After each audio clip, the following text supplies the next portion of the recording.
Avez-vous déjà entendu parler de l'endométriose? C'est une maladie gynécologique qui touche aujourd'hui et qui affecte plus de 10% des femmes. Alors jusqu'à présent, il n'existe pas vraiment de traitement réellement efficace, mais selon une étude scientifique en cours soutenue par l'Agence nationale de la recherche, l'activité physique pourrait jouer un rôle très bénéfique pour soulager la douleur et améliorer la qualité de vie des personnes, des femmes donc, qui sont atteintes d'endométriose. Pour en parler, eh bien, nous sommes toujours avec Valérie Fromentin, de l'Agence nationale de la recherche. Merci d'être avec nous. Et avec Géraldine Escriva-Boulet. Bonjour Géraldine. Bonjour.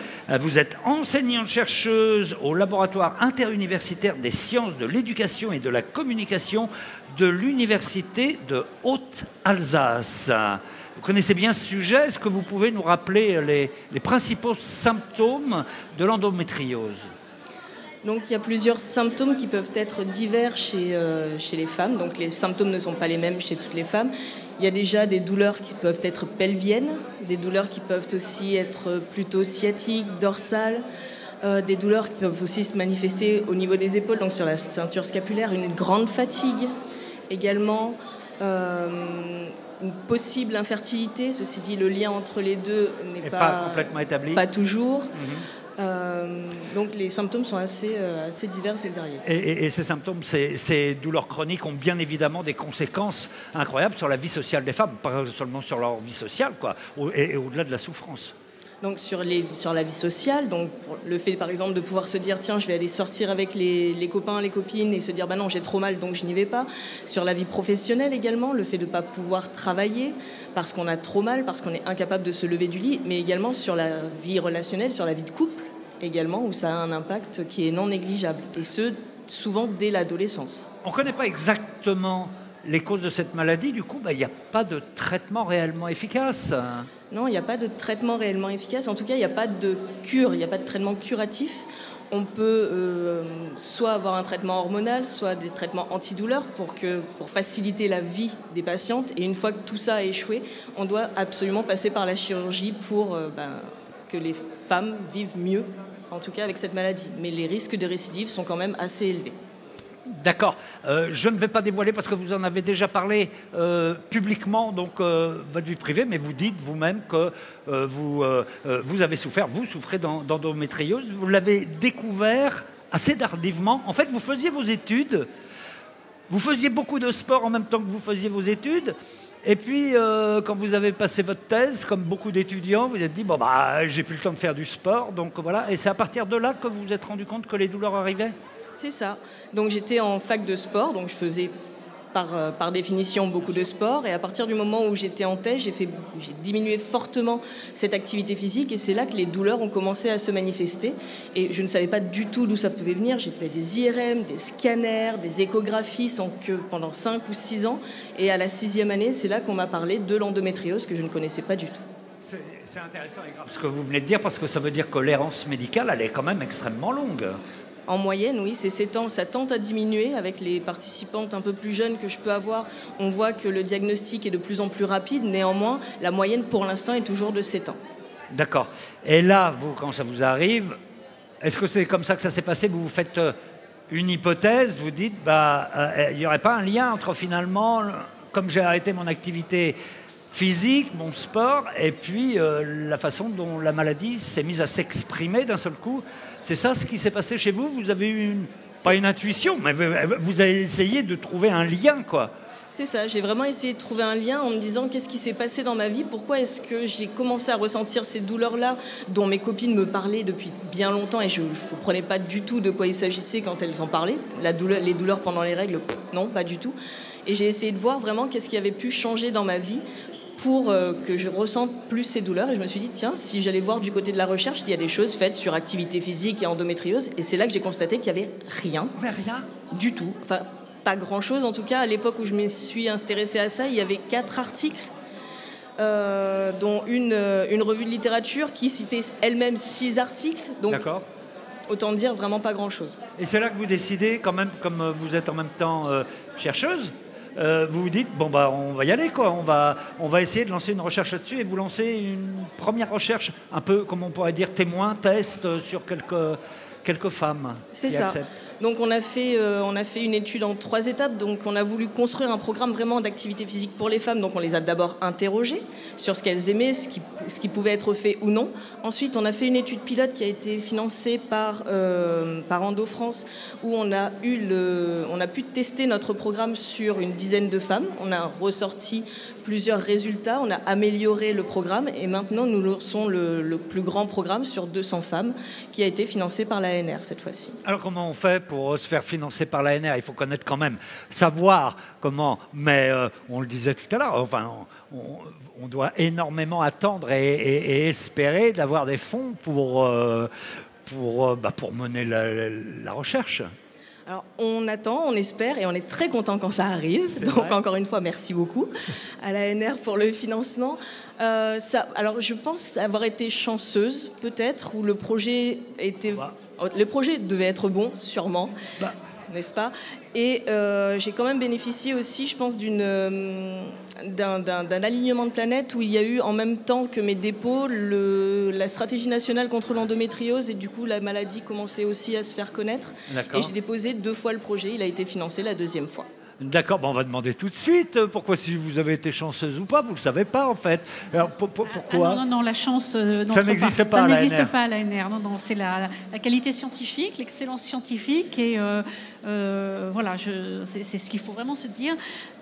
Donc que le contexte ait été favorable, c'est une chose encore, mais non, vraiment la qualité intrinsèque du projet, c'est ce que nous recherchons avant tout. Qu'est-ce que vous appelez la qualité intrinsèque du projet? Alors, c'est la manière de poser la question scientifique. Ça a l'air simple comme cela, mais enfin, sur un sujet aussi peu défriché que celui-là, il fallait quand même cerner une question en particulier. Je suppose que, voilà, une hypothèse de travail qui avait d'abord été quasiment expérimentée par vous-même, c'est assez intéressant. Et puis, il faut que le partenariat, parce que les projets sont toujours collaboratifs, donne tous les gages d'une collaboration efficace, avec des résultats au bout, et d'une vraie complémentarité déjà, et d'une efficacité dans la recherche. Donc, ce sont les critères les plus importants pour notre sélection. D'accord, le fait que ça touche aussi à la santé publique est un sujet dont on parlait peu, même s'il y avait un programme qui était lancé, ça joue quand même aussi. C'est-à-dire que Madame Escriva a déposé son projet auprès de ce qu'on appelle un axe transversal, interdisciplinaire, qui s'appelle Santé publique, santé et société. Donc elle l'a déposé auprès d'un appel spécifique à l'ANR, d'une certaine manière, qui est justement ouvert à des projets qui associent des spécialistes, on va dire, de sciences humaines, des épidémiologistes, des biologistes, des médecins, et qui permet ce genre de choses. C'est un espace que nous avons sanctuarisé pour cela. D'accord. Alors, j'aimerais qu'on vienne un petit peu au protocole que vous suivez avec ces femmes. Bien évidemment, vous leur faites faire ou elles font de l'activité physique. C'est le but. Vous le faites aussi à distance, justement pour qu'elles soient plus libres, peut-être pour avoir donner la possibilité à plus de femmes d'y participer. Comment ça se passe? Vous le faites en visio, comme on dit aujourd'hui? C'est ça, donc afin de permettre au plus de personnes possibles d'accéder à ces pratiques, parce que parfois les personnes sont assez éloignées des centres de soins pour pouvoir venir faire de l'activité physique adaptée sur place. Donc on a décidé de faire ça en visioconférence, ce qui nous permet de toucher plus de personnes, ce qui permet également d'avoir de petits groupes, donc d'avoir une dizaine de femmes où on peut corriger les mouvements, etc. Et d'avoir plus de flexibilité aussi en termes de temps, de temporalité. On peut s'inscrire à des créneaux où on est disponible. Également, on peut se dire que si je n'ai pas envie d'être avec d'autres personnes, je peux rester chez moi si j'arrive pas à faire les mouvements, ou je n'ai pas à me déplacer avec la fatigue, la douleur, etc. Mais je peux quand même faire une activité de chez moi. On voit des images là, c'est vous. Alors là, c'est peut-être par rapport à une activité bien particulière. Vous faites du yoga et on vous suit. C'est ça.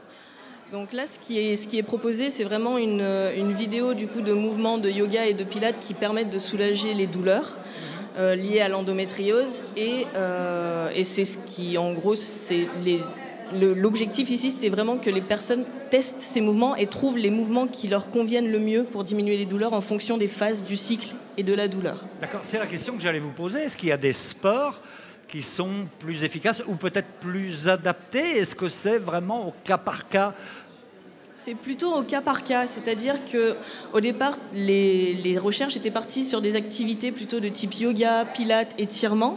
Et en discutant avec les personnes atteintes d'endométriose, certaines d'entre elles étaient sportives. Et du coup, ce type d'activité-là ne leur suffisait pas. Elles avaient besoin d'aller courir, elles avaient besoin de faire du vélo. Alors que d'autres personnes, plutôt, me disent non, moi, courir, c'est pas possible. Les percussions au sol me font augmenter la douleur, donc c'est pas possible. Donc c'est vraiment au cas par cas, en fonction des personnes, de leur vécu, de leur ressenti. D'accord. Alors, est-ce qu'on peut déjà parler de résultats? Oui, mais provisoires. C'est ça. Donc on a déjà les résultats de l'étude pilote qui montrent qu'effectivement, comme je viens de vous le dire, c'est assez variable en fonction des femmes. Ce qu'on retient, c'est qu'on a une amélioration. On a évalué 3 critères, donc la douleur avant-après les séances, la fatigue avant-après et également le bien-être avant-après les séances. Et sur chacun des critères, on a toujours vu au moins une amélioration on a toujours vu au moins une amélioration d'un des critères sur chaque séance et quelle que soit la séance proposée. Ça, c'est sur le groupe pilote? C'est sur le groupe pilote. D'accord. Donc aujourd'hui, vous poursuivez l'étude. Il y a combien de femmes qui y participent là actuellement? Donc sur les 200 qu'on doit recruter, il y en a 96 qui ont participé aux 6 premiers mois. Donc c'est une étude qui dure 6 mois et elle termine là, en octobre, le 6e mois. Donc on va pouvoir faire la dernière prise de mesure pour savoir ce qu'il en est déjà sur ces 96 femmes.